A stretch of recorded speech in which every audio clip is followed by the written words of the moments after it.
बच्चों को जब भी बुखार होता है तो हमेशा हाई फीवर ही होता है। हमारे बच्चों को बार बार बुखार हो जाता है।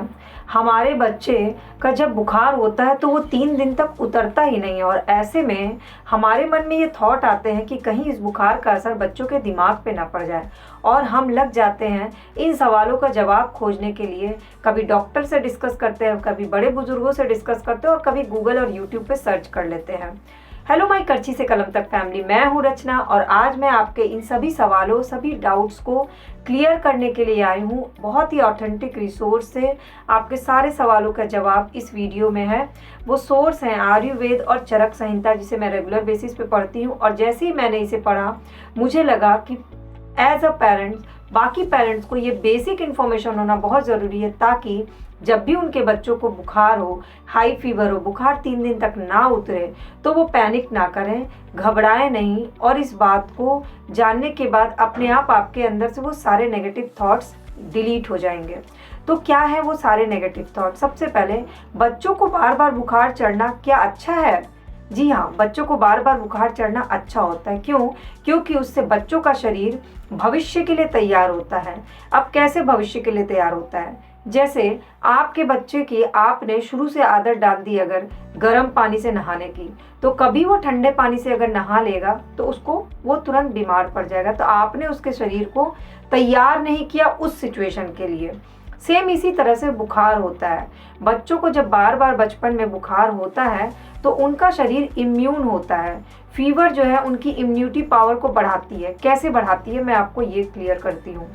जब भी फीवर होता है हमारे शरीर में, बच्चों के शरीर में, तो उसके 2 बेसिक कारण होते हैं, या तो वायरल इन्फेक्शन या बैक्टीरियल इन्फेक्शन, यानी जीवाणु और विषाणु के इन्फेक्शन से। तो जब आप पढ़ोगे तो आपको पता चलेगा कि ये जो बैक्टीरिया या वायरस हैं, जीवाणु या विषाणु हैं, ये हमारे शरीर में रिएक्ट तभी करते हैं जब उन्हें एक ठंडी चीज़ से कांटेक्ट होता है। तो ज़्यादातर बच्चों को आपने देखा होगा, अगर ठंडा खा लेते हैं, ठंडा पी लेते हैं, ठंडा लग जाता है, एसी की हवा लग जाए या फिर ठंडी जगह जाते हैं, ज़्यादातर बच्चों को किसी ना किसी कोल्ड के कारण से ही फीवर चढ़ता है, क्योंकि ऐसे समय में ही बैक्टीरिया और वायरस शरीर में पनपने लगते हैं।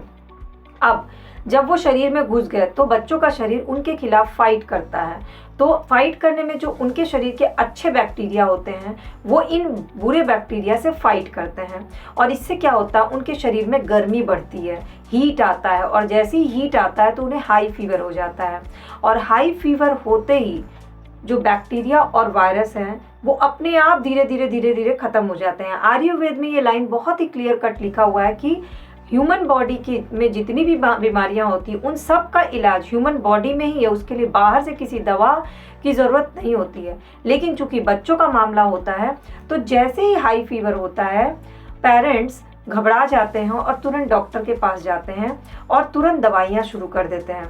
दवाइयों का साइड इफ़ेक्ट ये होता है कि बच्चे की इम्यूनिटी डेवलप ही नहीं हो पाती है, उनका शरीर जो है वो मेडिकेटेड हो जाता है और वो बहुत जल्दी बीमार पड़ने लगते हैं। ऐसे बच्चे जो रेगुलर बेसिस पे दवा लेते हैं, आप ध्यान दीजिएगा कि उन्हें बहुत ही जल्दी कोल्ड, कफ और फीवर हो जाया करता है, क्योंकि उनके शरीर में वो गुड बैक्टीरिया बन ही नहीं पाते हैं और जो बने होते हैं वो भी बैक्टीरिया से लड़ने के लिए तैयार नहीं हो पाते हैं, क्योंकि उन्हें पहले ही दबा दिया जाता है एंटीबायोटिक के द्वारा। तो पेरेंट्स ऐसे पैनिक हो करके दवाइयाँ शुरू कर देते हैं, तरह तरह की वैक्सीन्स लगवा देते हैं ताकि हमारा बच्चा बीमार ना पड़े।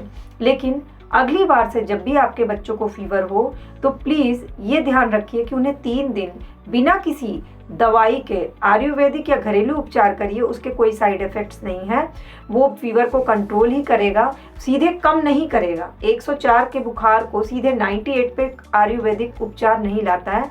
आयुर्वेदिक उपचार 104 फीवर को धीरे धीरे कम करता है, क्योंकि ये फीवर के रीज़न को जड़ से ख़त्म करता है। और जैसे ही आप कोई एंटीबायोटिक या कोई भी ऐसी इंग्लिश दवा देते हो बच्चों को तो वो सीधे फीवर को उतार देता है। ये बहुत ही ज़्यादा खतरनाक होता है भविष्य के लिए। आप अपने बच्चों के भविष्य को, बच्चों के शरीर के भविष्य को एक खतरे की तरफ मोड़ देते हो।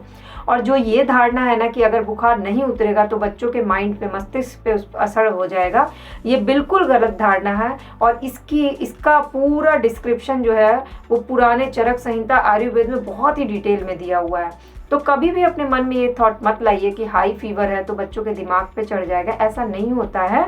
फीवर को उतारने के लिए हाथ पैर सहलाना, घरेलू उपचार करना, जो मैंने अपनी वीडियोस के थ्रू शेयर किया हुआ है कि फीवर को कैसे घरेलू तरीके से उतारें, वो करिए।